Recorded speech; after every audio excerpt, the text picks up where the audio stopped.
નમસ્કાર મિત્રો, વિડીયોમાં તમારું સ્વાગત છે। જી હા મિત્રો, અત્યારે હાલ મોટા અને મહત્વના સમાચાર સામે આવી રહ્યા છે। તો મિત્રો, સમાચારમાં વાત કરીએ તો ગુજરાતમાં બીજા રાઉન્ડમાં પણ મેઘરાજાએ ધબધબાટી બોલાવી છે। રાજ્યના તમામ જિલ્લાઓમાં સરેરાશ કરતા બમણો વરસાદ પડી ચૂક્યો છે। તેમ છતાં પણ મેઘરાજા ખમૈયા કરવાનું નામ નથી લેતા।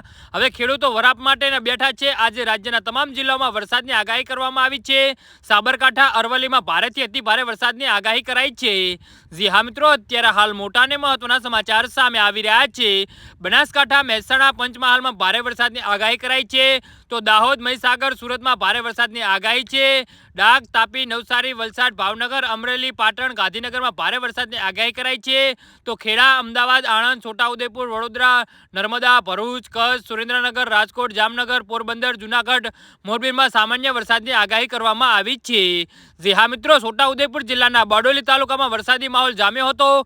બારડોલી સ્ટેચ્યુ ઓફ યુનિટ અને છોટાઉદેપુરને જોડતો રસ્તો બન્યો બેસુમાર બન્યો હતો। મોડાસા ચોકડી પાસે ભરાયા પાણી। વરસાદી લોકોને પારવાર મુશ્કેલીનો સામનો કરવો પડી રહ્યો છે। ખાડાઓના કારણે વાહન ચાલકો હેરાન અને પરેશાન થઈ ચૂક્યા છે। જી હા મિત્રો, તો આના વિશે તમારું શું કહેવું છે તો નીચે મારી કમેન્ટ બોક્સમાં જરૂરથી જણાવજો અને વિડીયોને લાઈક કરવાનું ભૂલતા નહીં।